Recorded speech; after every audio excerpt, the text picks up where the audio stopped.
Teman-teman, perkenalkan nama saya Raja SPK dari kelas 1A 2 Malam dengan NIM 22003022228. Saya akan mempresentasikan aliran energi dan materi dalam ekosistem alam. Rangkaian urutan pemindahan bentuk energi dari satu bentuk ke bentuk yang lainnya dari mulai sinar matahari ke produsen, lalu konsumen, yang terakhir ada dekomposer, lalu kembali lagi ke sinar matahari. Pengertian: aliran energi dalam ekosistem adalah proses perpindahannya energi dari suatu tingkat trofik ke tingkat trofik berikutnya, yang dapat digambarkan dengan rantai makanan atau dengan piramida biomasa. Ekosistem mempertahankan diri dengan siklus energi dan nutrisi yang diperoleh dari sumber eksternal. Rangkaian sistem perpindahan energi dari satu bentuk pada bentuk energi lainnya yang bisa dibentuk menjadi rantai makanan, piramida makanan, ataupun piramida biomasa. Pada umumnya, aliran energi ini muncul karena adanya energi dari sinar matahari yang diperlukan oleh tumbuhan yang dalam aliran energi berperan sebagai produsen untuk proses fotosintesis. Aliran energi dalam ekosistem terbagi menjadi dua. Yang pertama, ekosistem di darat. Contoh aliran energi dalam ekosistem darat antara lain matahari, sawit, ulat, burung pipit, burung elang. Yang selanjutnya, matahari, buah-buahan, dan manusia. Yang kedua, ekosistem perairan. Yang termasuk dalam ekosistem perairan adalah ekosistem sungai, ekosistem rawa, ekosistem danau, dan ekosistem laut. Sedikit berbeda dengan ekosistem darat, dalam ekosistem perairan, organisme autotrof adalah fitoplankton dan ganggang. Fitoplankton adalah salah satu dari jenis-jenis plankton yang dapat berfotosintesis. Contohnya, matahari, fitoplankton, siput, ikan hiu. Contoh selanjutnya ada matahari, fitoplankton, ikan, anjing laut, paus pemburu. Proses aliran energi. Energi cahaya matahari masuk ke dalam lingkungan ekosistem.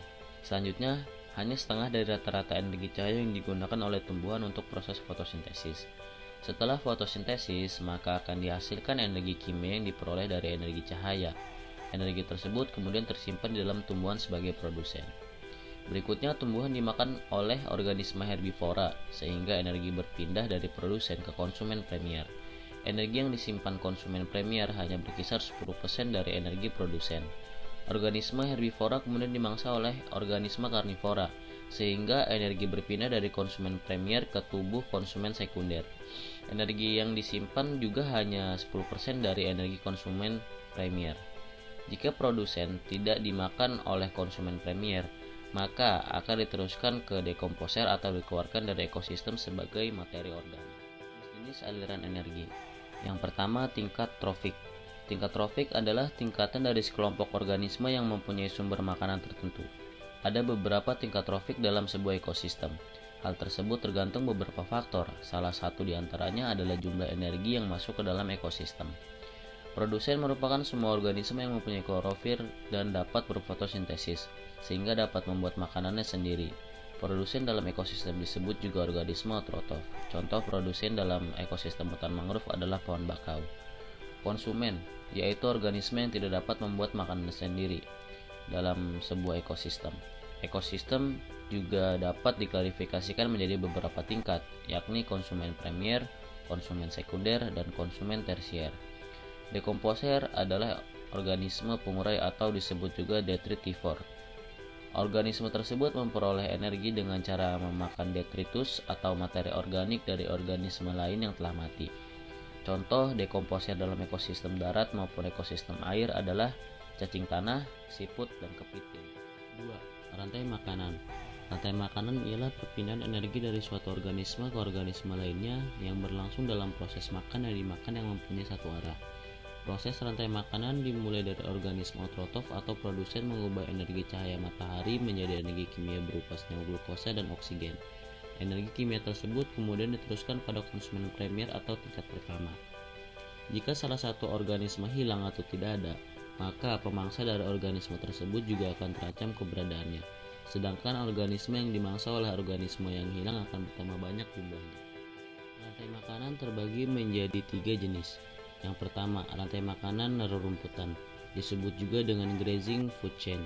Prosesnya dari tumbuhan dimakan konsumen premier atau herbivora, lalu dimangsa oleh konsumen sekunder atau karnivora yang selanjutnya dimangsa oleh konsumen tersier. 2. Rantai parasit adalah siklus rantai yang dimulai dari organisme besar sampai organisme parasit. Misalnya tanaman parasit yang mengambil makanan dari inangnya. Contoh dari organisme parasit yakni benalu, cacing, dan bakteri. Yang ketiga, rantai saprofit, yakni suatu rantai makanan di mana organisme yang berada di dalamnya memperoleh makanan dari sisa-sisa makhluk hidup yang telah mati. Contohnya, daun yang berjatuhan di tanah dimakan oleh cacing tanah, kemudian cacing tanah dimakan ayam. 3. Jaring-jaring makanan. Jaring-jaring makanan merupakan kumpulan dari banyak rantai makanan yang kompleks.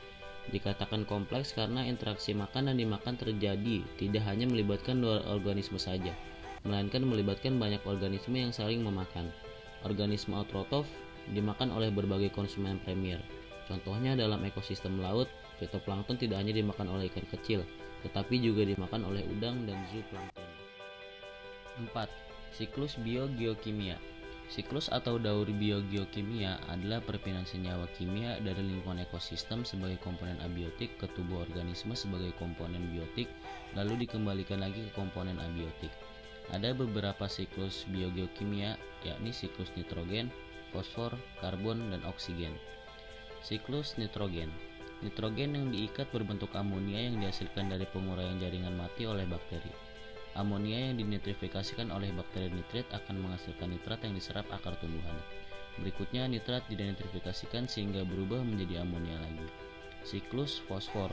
Fosfat organik yang berada dalam tubuh tumbuhan dan hewan yang mati diuraikan oleh detritivor menjadi fosfat anorganik. Siklus karbon dan oksigen. Karbon dioksida digunakan oleh tumbuhan untuk proses fotosintesis, lalu menghasilkan oksigen yang dapat digunakan makhluk hidup untuk bernafas. Tumbuhan dan hewan yang mati beratus-ratus tahun kemudian akan berbentuk fosil dan batu bara. Piramida ekologi. Piramida ekologi adalah struktur tingkat pada suatu ekosistem yang menunjukkan hubungan antara struktur trofik dan fungsi trofik.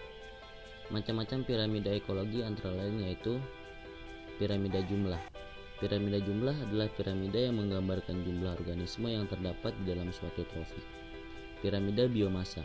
Piramida biomasa adalah piramida yang menggambarkan total biomasa yang terdapat dalam tiap tingkat trofik. Yang terakhir ada piramida energi. Piramida energi adalah piramida yang menggambarkan produktivitas energi suatu tingkat trofik dalam ekosistem selama periode tertentu. Berikut presentasi dari saya. Terima kasih. Bila ada kata-kata yang salah atau kurang jelas, mohon dimaafkan.